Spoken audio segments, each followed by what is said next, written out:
Hello student, स्वागत है हमारे इस नए वीडियो में। तो दोस्तों, आज मैं आप लोगों के लिए लेकर आया हूं 2025 हिंदी का वायरल पेपर। और जिन जिन स्टूडेंट को 24 फरवरी को हिंदी का पेपर है ना, तो उनके लिए ये वीडियो काफी महत्वपूर्ण होने वाला है, क्योंकि मैं आप लोग को इस वीडियो में बताने वाला एक बहुत ही महत्वपूर्ण गद्यांश। अगर आप लोग इस गद्यांश को देख करके जाते हो तो आप लोग को बोर्ड एग्जाम में जो 6 नंबर के गद्यांश आते हैं ना, वो यहाँ से क्लियर हो जाएंगे। तो वीडियो में बने रहेगा और वीडियो को अंत तक देखते जाइए।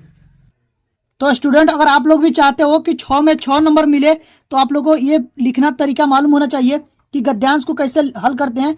इसमें मैं आप लोगों को बताने वाला हूँ कि संदर्भ कैसे लिखेंगे, ठीक है, किस तरह से हेडिंग बना के लिखेंगे और व्याख्या किस तरह से हेडिंग बना के लिखेंगे। तो वो सब कुछ मैं इस वीडियो में एक्सप्लेन करने वाला हूँ। तो वीडियो में बने रहे और वीडियो को अंत तक देखते जाइए, ठीक है गाइज। सबसे पहले देखिए, यहाँ पर यह है आप लोग का 2025 हिंदी का वायरल पेपर, और मैं इसी वायरल पेपर से आप लोगों को बताऊंगा कि आप लोगों को गद्यांश कैसे हल करना है, ठीक है। तो सबसे पहले तो आप लोग को आएगा पेपर में 2 खंड अ में रहेगा 20 बहुविकल्पीय प्रश्न, जिसको आप लोग को उत्तर OMR सीट पर भरना है। उसके बाद आएंगे खंड ब, यहाँ पर देखिए, उसके बाद खंड ब, और वो रहेगा आप लोग का वर्णनात्मक प्रश्न, और कितने पूर्णांक के 50 पूर्णांक रहेंगे। उसमें आप लोग को एक प्रश्न दिया रहेगा, 21 नंबर दिया रहेगा, क्योंकि 20 नंबर तो बहुविकल्पीय आएंगे। 21 नंबर प्रश्न रहेगा कि निम्नलिखित गद्यांश पर आधारित 3 प्रश्नों का उत्तर दीजिए, और उसके लिए आप लोग को कितने नंबर मिलेंगे? 6 नंबर, ठीक है। 3 प्रश्न रहेंगे और हर एक प्रश्न के लिए आप लोग को 2-2 नंबर मिलेंगे, उसके लिए 6 नंबर। जैसे कि यहाँ पर देख लें, पहला जो आप लोग को प्रश्न आएगा कि उपरोक्त गद्यांश का संदर्भ लिखिए, इसके लिए 2 नंबर। और दूसरा जो आएगा, गद्यांश के रेखांकित अंश की व्याख्या कीजिए, इसके लिए 2 नंबर। और उसी गद्यांश पर आधारित एक प्रश्न आएगा।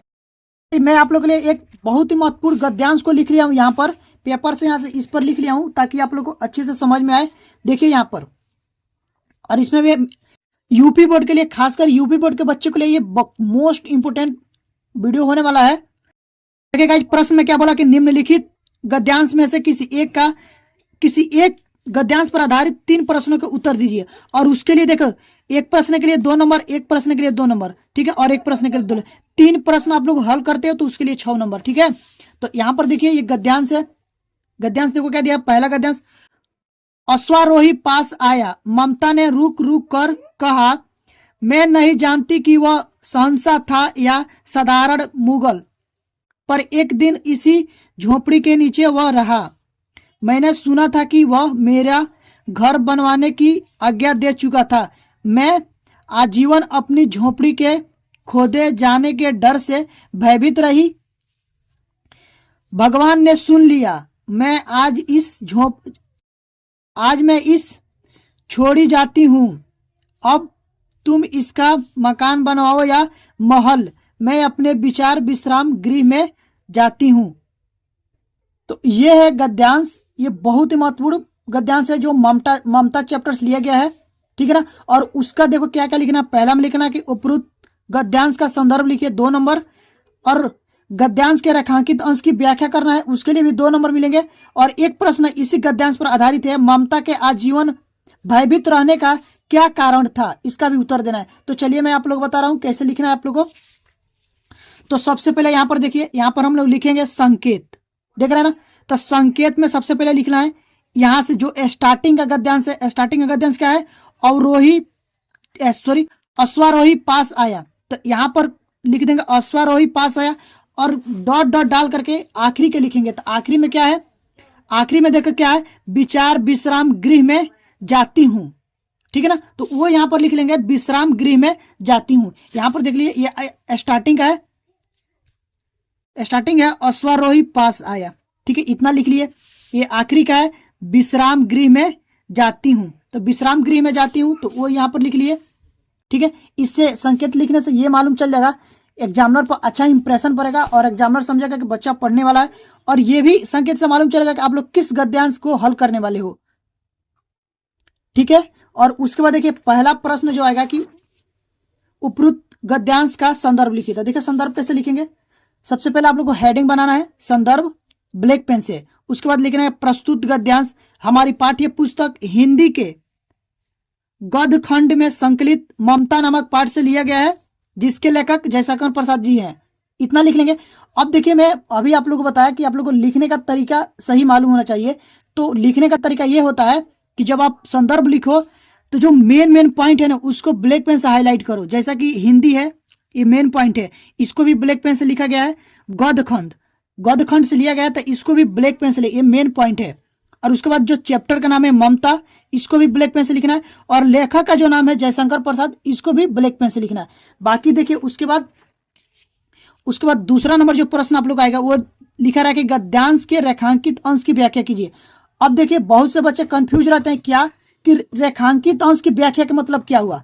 तो रेखांकित अंश का व्याख्या का मतलब ये हुआ कि इस गद्यांश में नीचे जहां तक अंडरलाइन किया गया है ना, सिर्फ उसका ही व्याख्या करना है। रेखांकित अंश का मतलब यही हुआ कि रेखांकित अंश जहां तक किया गया है। तो रेखांकित मतलब ये अंडरलाइन जहां तक किया गया है। तो देखिए अंडरलाइन कहां से किया गया, यहां से लेकर के और यहां तक अंडरलाइन किया गया है।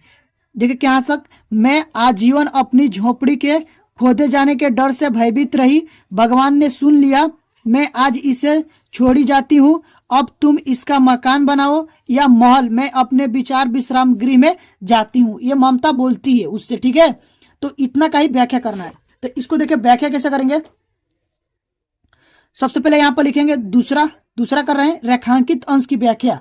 तो इसमें लिखना है आप लोगों, प्रस्तुत गद्यांश में लेखक जयशंकर प्रसाद जी कहते हैं कि जब घुड़सवार ममता के पास आकर रुका तो ममता ने उस घुड़सवार से बताया कि मैं यह नहीं चाहती कि वह व्यक्ति कौन था, मैं नहीं जानती कि वह व्यक्ति कौन था, लेकिन मैं सुना था कि वह व्यक्ति अपने अधिकारियों को यह आदेश दे रहा था कि झोपड़ी को तोड़कर एक अच्छा मकान बनवा दिया जाए। मैंने जिस दिन से उसकी यह बात सुनी थी तब से अपनी झोपड़ी के टूटने के डर से भयभीत रही। जिस झोपड़ी में मैंने अपनी जीवन के इतने बरस गुजारे वह न जाने कब टूट जाएगी और मैं बेघर हो जाऊंगी, किंतु ईश्वर ने मेरी प्रार्थना सुन ली और अब तक मेरी झोपड़ी सुरक्षित रही, जबकि मेरी मृत्यु।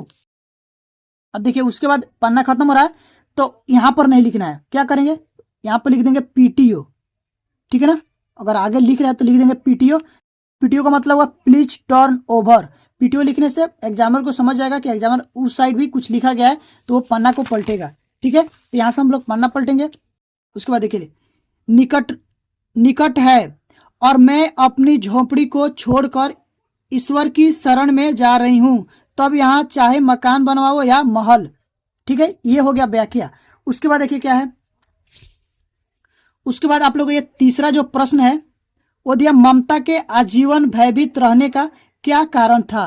तो इसका उत्तर यहां पर लिखेंगे, ममता आजीवन अपनी झोपड़ी के खोदे जाने के भय से भयभीत रही, ठीक है। तो इस तरह से आप लोग को गद्यांश को हल करके आना है। अगर आप लोग इस तरह से हल करके आते हो तो आप लोग को बोर्ड एग्जाम में जो 6 नंबर के गद्यांश आते हो ये यहाँ से आप लोग को क्लियर हो जाएंगे। और ये गद्यांश मोस्ट इंपोर्टेंट है, इसको आप लोग तैयार करके जाइएगा, ठीक है। अगर आप लोग को ये वीडियो अच्छी लगी हो तो प्लीज वीडियो को लाइक करके, और हमारे चैनल पर पहली बार विजिट किए तो चैनल को सब्सक्राइब करके बेल आइकन को प्रेस कर दीजिएगा, ताकि जो भी वीडियो डालूं वो सबसे पहले आप लोग के पास पहुंचे और आप लोग की तैयारी अच्छे से हो पाए। और अपने दोस्तों के पास भी जरूर शेयर करिएगा, क्योंकि उन लोगों को भी अच्छे से तैयारी हो पाए। तो अभी के लिए बस इतना ही, मिलते हैं इसी तरह की नेक्स्ट वीडियो में, तब तक के लिए थैंक यू फॉर वॉचिंग।